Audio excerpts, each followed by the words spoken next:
Welcome to Make a Path Presents. I'm Ronnie Hayes, and today let's talk about Preacher, Season 1, Episode 8. I had a lot of fun with this episode. I think it was enjoyable. There was a good amount of action, a good amount of humor. I liked it. First off, the flashback with Quincannon was epic. I love how we got to finally see what was in the room where Jesse, as a child, was looking in, and Quincannon had an intestine of a cow and then an intestine of one of his family members or daughter or something crazy like that. And he's like, I'm ripping the bodies open, and there's nothing else different. There's no soul. It's all the same. It is crazy. That scene was nuts. But with the Preacher, he also did redeem himself partially with Eugene. He definitely showed that he was disappointed in himself and was regretting sending Eugene to hell. And it was a little empty, I felt. Even though we had that Eugene hallucination, we were missing Cassidy, and I felt like that made some of the scenes empty a little bit, especially when the Preacher was alone and, fighting off the others. I just thought there could have been a lot more to it, but we'll just have to wait and see where they go with the story as far as Cassidy's involved. And it was a little too easy getting Eugene back, so I think that was the first red flag, because I was waiting for him to command him back in some way, because he commanded him to go to hell, and I was waiting for him to command him to come back, or to command somebody to go get him, I don't know, something, and Eugene just crawled up out of there. But there was a couple absolutely crazy, I don't even know if maybe I'm the only one who thought of this or realized this. I'm sure there's got to be some people out there, but is anyone starting to get this feeling like they are just attributing gross aspects, neglect, just a shitty parent when it comes to Emily's character? Because I remember even in the beginning when the Preacher came to the house, even the kid was like, oh, my mom's taking a crap. And then she's like messing around with the Miles character, who is annoying to her, but she just takes off her pants and she's like, well, let's bone, but it's not going to go anywhere. I just need a dick right now. You know what I mean? There was also more elements, some desperation in there. But then there is this episode where you have the mother daydreaming, and Miles comes in and he checks the milk, and you can tell that the milk is sour, it's old, it's disgusting,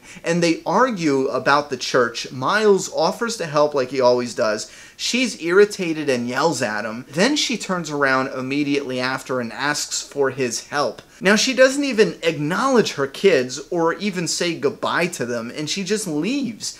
And then the kid asks for if the milk is good, or asks for milk, something like that, and Miles is like, yeah, fuck it, the milk is good. And you can even hear it plopping out of the milk carton when he's pouring it. Go back and rewatch it. That milk is not good. So we have this woman here, Emily, and they make her seem completely desperate and shot in a way. And they have her seemingly neglecting her children, snapping at her children. And I do know that when you have a single parent in there, yeah, there's sometimes where it's just frustrating as hell. So when she was snapping at her sick kid an episode or two ago, when Tulip was there, I just thought they were showing a single parent, just fried out of her mind. But they continually show this, and we're not seeing a lot of her character that is good. We're seeing a whole little bit of negative implanted here and there, but there's not much that's good. So I'm really questioning where this character is going, because a lot of the good things she does to win Jesse's affection. So essentially, it's just selfish behavior anyway. You know what I mean?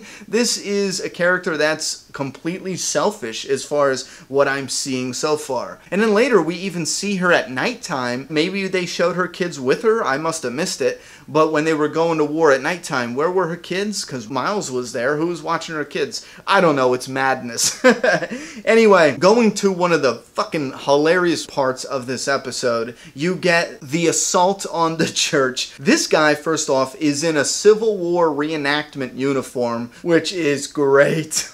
You have the Preachers shooting people's helmets. He shoots the machete and it flies into the other guy's shoulders. Throws a Molotov cocktail against a bulldozer. I mean, they're really amping this up to be pretty damn epic. And then you have this guy charging while he's repeating, food court, food court. The people run away and Quincannon is like, those are just warning shots. He's not hurting anybody, you pansy ass bitches. And then the guy appears from the smoke all triumphant and he's holding his shot off penis. It was just like, yeah, those are just warning shots, huh? That's one hell of a warning, I tell you that.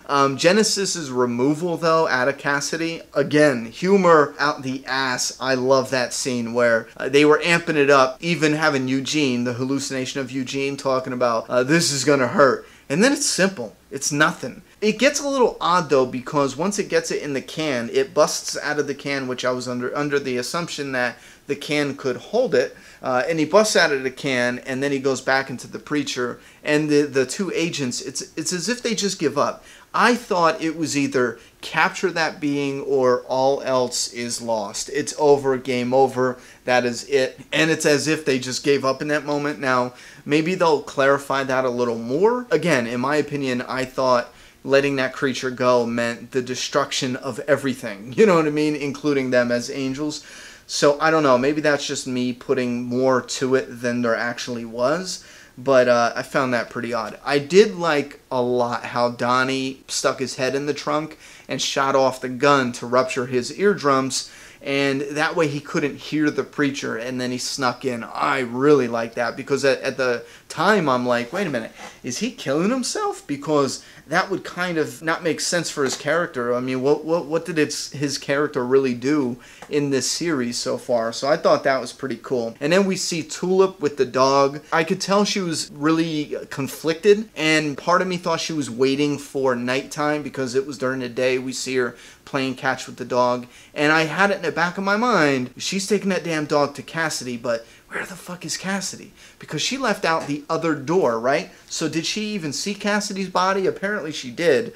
But maybe I didn't put two and two together that she left and took Cassidy's body with her.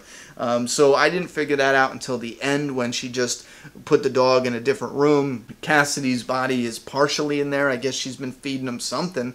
And he ate the dog, which is cool as shit because now we're going to see Cassidy back. I missed him in this episode. And then we get the very end where it had the really huge looking computer, and it had a danger sign, and the guy was messing with the pressure. You could see the pressure about to explode. Now, I don't know if I missed it or if that is just something new that's mysterious they're putting here, because I have no freaking idea what the hell this fucking thing is. So, I have no clue. Again, I could have missed something, so if I did, leave that down in the comment box. I had a lot of fun with this episode. I think this episode is probably one of the most enjoyable episodes so far. Again, parts of it felt like it was a little empty because I was really hoping that Cassidy could be in there. I just felt like what we got was enjoyable, but it could have been one of the best things ever if Cassidy was there, just to give it that little nudge, you know, the back and forth. But they decided to substitute that with the Eugene hallucination, which